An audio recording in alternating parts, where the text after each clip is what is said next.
Good morning, everyone. Good morning. Good morning. So we're here to convene a press conference on CDPAP, the Consumer Directed Personal Assistance Program.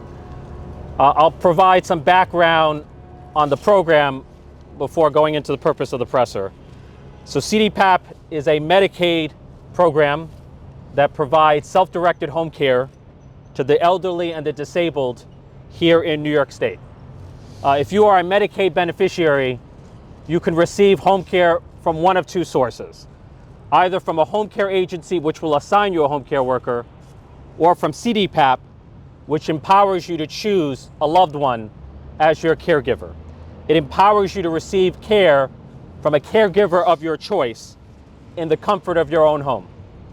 The freedom of choice that it offers is so popular that CDPAP has become a $9 billion program with 250,000 consumers and 300,000 personal assistants. Since there is no home care agency, consumers depend on fiscal intermediaries to provide administrative services and to process the payroll, the wages and benefits and tax withholdings of personal assistants. Now, the governor is in the process of replacing a competitive market of 700 fiscal intermediaries with a single statewide fiscal intermediary. The governor is not reforming CDPAP. The governor is not reforming CDPAP. She is deforming it. She is killing tens of thousands of jobs. She is killing hundreds of small businesses and not-for-profits. She is endangering home care for up to 250,000 consumers. And she's endangering payroll for up to 300,000 personal assistants. History tells us that that transition to a single statewide fiscal intermediary often leads to disruptions of home care and payroll.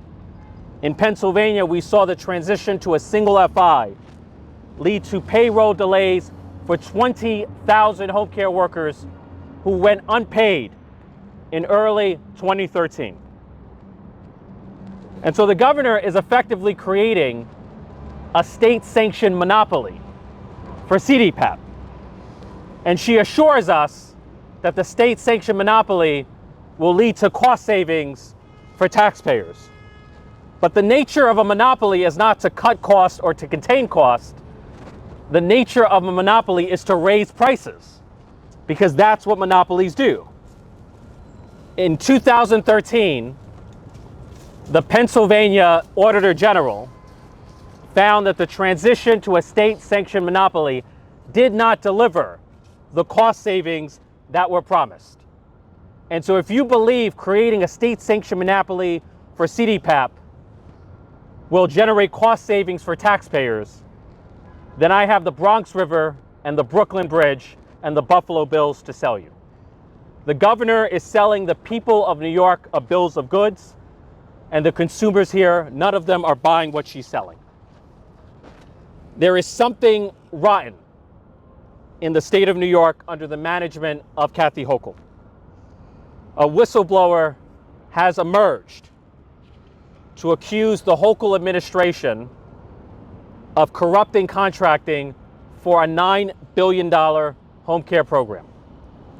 Through a sworn affidavit, Carlos Martinez, who is the CEO of Bridges, alleges that he had an April 2024 meeting with the Chief Disability Officer for the Hochul administration. During the meeting, a Hochul administration staffer admitted that it had chosen Public Partnerships LLC, PPL, to be the single statewide fiscal intermediary. The revelation of a rigged process had Mr. Martinez recoiling in a state of shock. But the facts are even more damning. Not only has the Hochul administration been accused of putting its thumb on the scale in favor of a preferred out-of-state contractor, but the Hochul administration exempted the award of the contract from independent review by the New York State Comptroller. So let that sink in. The Hochul administration has given itself the authority to finalize a multi-billion-dollar contract and distribute billions of dollars in taxpayer funds without the approval and prior review of the New York State Comptroller.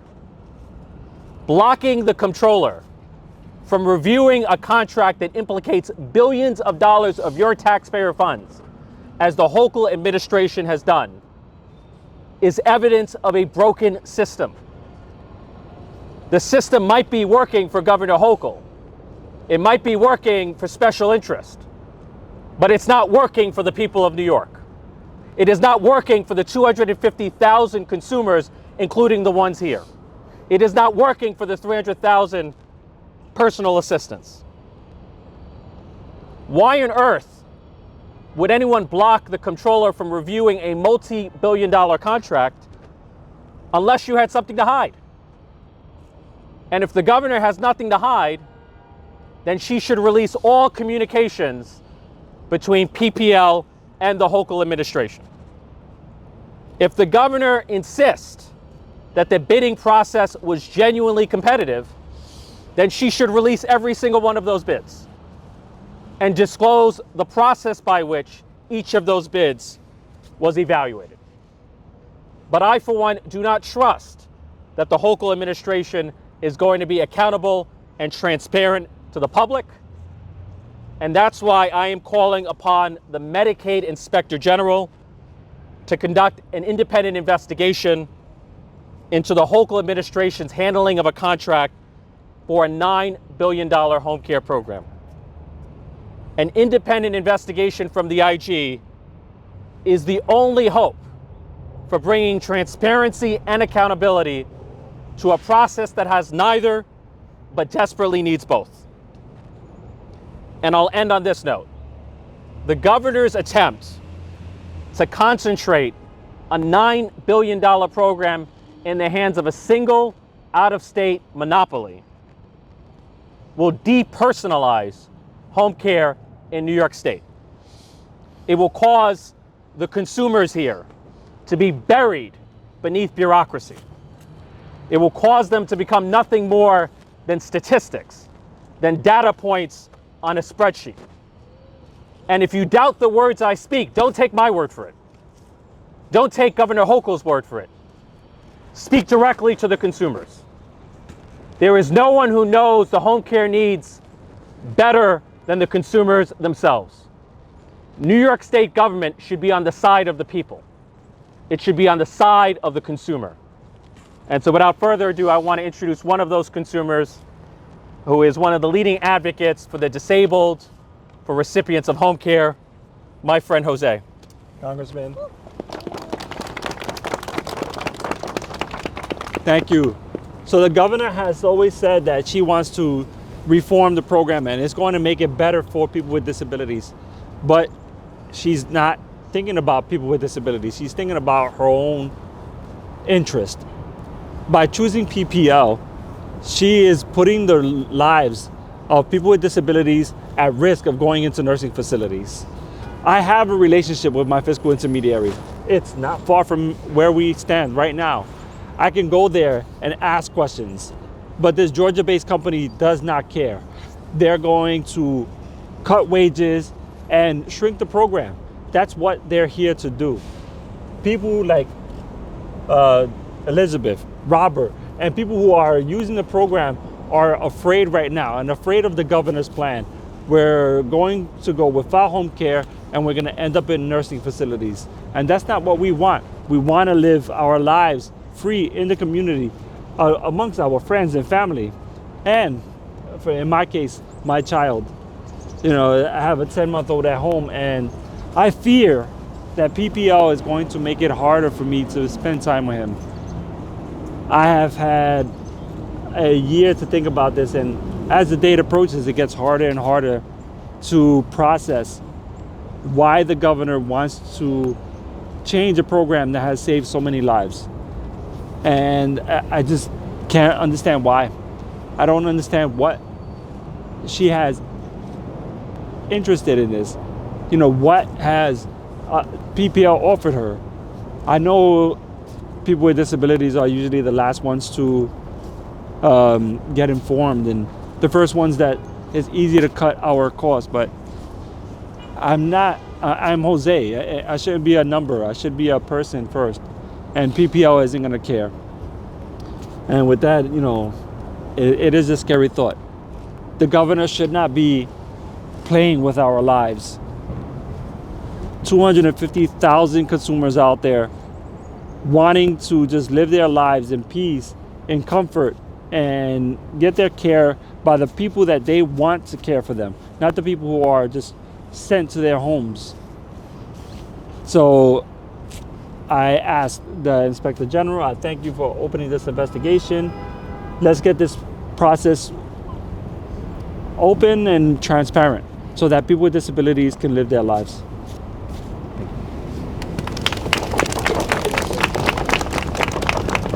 Thank you, Jose, for those powerful words. And look, my only message is do not listen to the politicians, listen to the consumers, listen to the people. We should be governing according to the will of the people, and consumers are pleased with the program.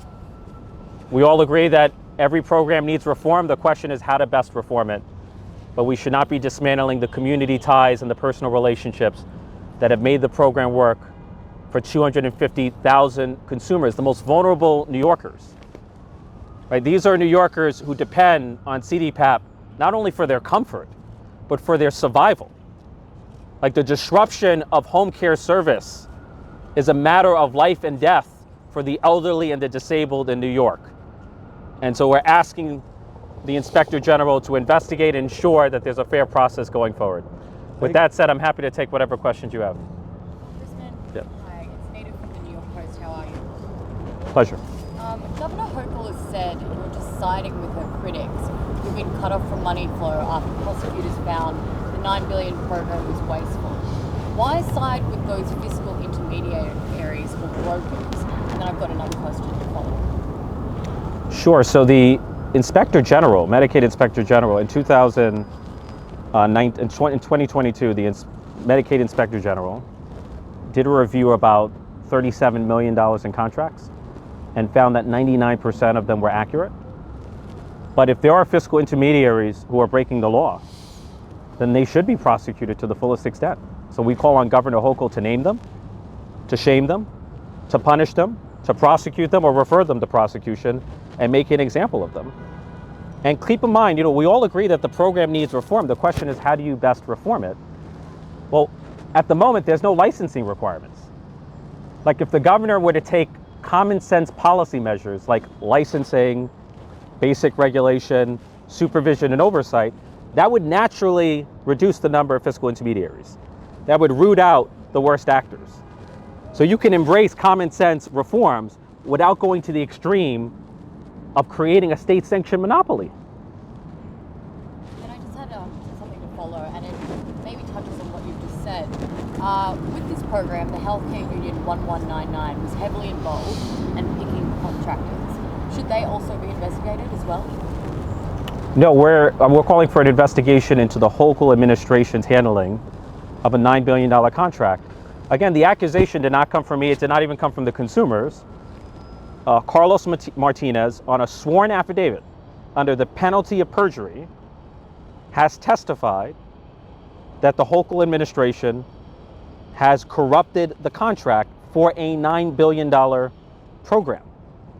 Like, that is a staggering allegation that's too glaring to ignore, and the Medicaid Inspector General has an obligation to investigate it. And if Governor Hochul disagrees, she should submit her own sworn affidavit. Carlos Martinez is willing to state under oath, under the penalty of perjury, that the Hochul administration has rigged the process. If she disagrees, she should submit a sworn affidavit and make the same claim under the penalty of perjury. Something tells me she's not going to do that. So you don't think the Healthcare Union 1199 should be investigated? The investigation should be targeting the Hochul administration, which is the subject of the allegation. So I'll take that as a No, yeah. Are you more concerned more broadly about funding for Medicaid, considering that Donald Trump is taking office and there could be federal cuts to such programs? Well, for me, there's no greater concern that I have about the Trump administration than the threat he represents to Medicaid. As you know, Republicans have a vanishingly small margin of control in the House. And so House Democrats, we're going to leverage every tool at our disposal to defeat the worst of a Trump presidency and to prevent cuts to Medicaid. Medicaid is not only the health insurance plan for the lowest income, it has become the long-term care insurance plan for the disabled and the elderly. And CDPAP is simply one manifestation of Medicaid as a long-term care program. Just one more question. Yep. This is among a number of shots that you've taken towards the governor. Have you received any support or pushback from other Democrats and by attacking the head of the party in the state? And if so, who? Well, there's been widespread criticism of the governor's handling of CDPAP. I mean, I'm concerned that the governor's transition of CDPAP to a state-sanctioned monopoly has the potential to be as much of a disaster as the administration itself. I mean, everything the administration touches has been a disaster. Congestion pricing, cannabis, CDPAP. You know, it was once said of Oprah, everything she touches turns into gold. It seems like everything Kathy Hochul touches turns into a nightmare. And we're attempting to prevent a nightmare for a home care program that affects 300,000 personal assistants who depend on the income that the program provides, and 250,000 consumers who depend on the home care that the program provides. But the criticism of her handling of the transition has been widespread and long predates even my press conference. Do you have any Democrats that have been supportive of the same? I'm not aware of a single Democrat who's come to the defense of the governor's handling of CDPAP. Are you? I'm not aware of one. Support for what?